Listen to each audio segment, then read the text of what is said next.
ये जो मोदी और मनोहर जी की सरकार है, ये सकारात्मक काम करने वाली सरकार है।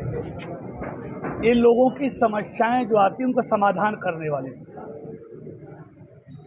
इसलिए और वैसे भी आप जानते हैं कि देश की जो इकोनॉमी है उसमें हमारा जो उद्योग है देश का, वो उसमें रीढ़ की हड्डी का काम करता है। आज देश की जो अर्थव्यवस्था 5वें नंबर की आज हुई है मोदी जी के नेतृत्व में, तो उसमें हमारे देश के उद्योगपतियों का, उद्योगों का बहुत बड़ा योगदान है।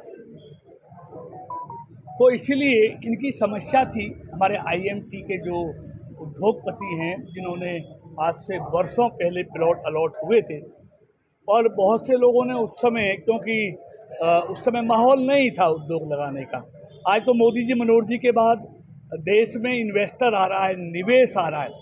दुनिया के देशों का आज हिंदुस्तान पर विश्वास बढ़ रहा है, क्योंकि निवेश वहीं आता है जहां सिक्योरिटी होती है, जहां स्टेबिलिटी होती है।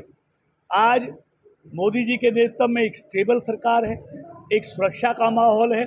ऐसे ही हरियाणा में भी एक मनोहर जी के नेतृत्व में एक स्टेबल और एक सुरक्षा देने वाली सरकार है। इसलिए देश में भी और प्रदेश में भी लगातार निवेश बढ़ रहा है। तो ऐसे में इन लोगों ने प्लॉट लिए थे जब माहौल नहीं था। बहुत से लोग सरेंडर कर गए थे, लेकिन इन लोगों ने सरेंडर नहीं किया और करोड़ों रुपए उस समय प्लॉट लेने में खर्च किए। लेकिन कोरोना के कारण और दूसरे कारण बहुत से लोग अपने उद्योग स्थापित नहीं कर पाए, क्योंकि माहौल नहीं था।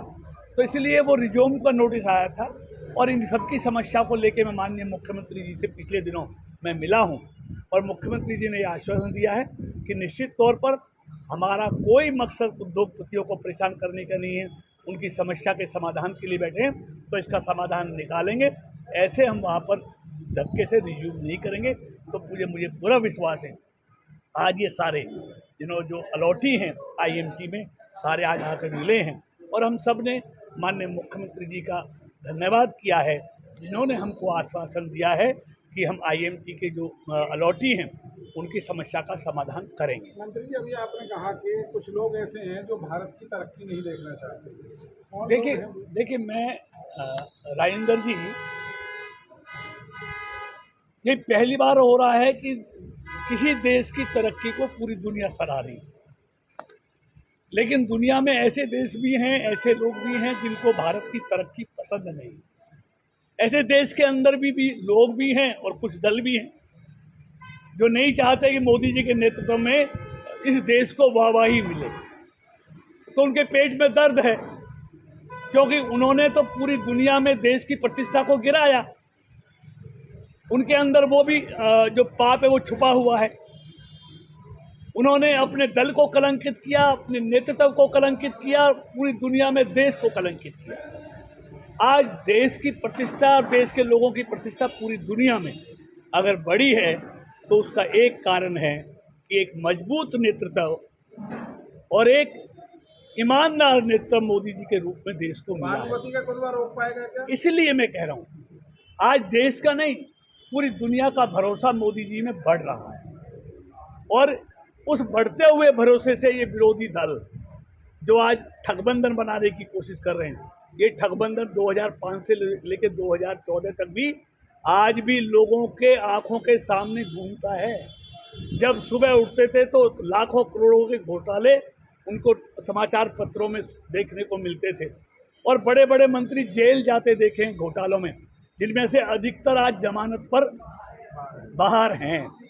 तो फिर से इस देश के लोग कभी भी ऐसे दोषी व्यक्तियों के हाथों में, जिन्होंने पूरे देश को कलंकित किया भ्रष्टाचार करके, पूरे दुनिया में देश को अपमानित होना पड़ा, ऐसे लोगों के हाथ में फिर से देश के लोग कदापि शासन नहीं देंगे। ये निश्चित है, तय है। और मेरी बात नोट कर लीजिए, तीसरी बार भी ये देश का मतदाता मोदी जी के पूर्ण बहुमत पहले से ज़्यादा देकर देश के बागडोर सौंपेगा, और मोदी जी के नेतृत्व में ही ये देश विकसित भारत बनने की तरफ आगे बढ़ेगा। ये श्रेष्ठ भारत बनने की तरफ आगे बढ़ेगा।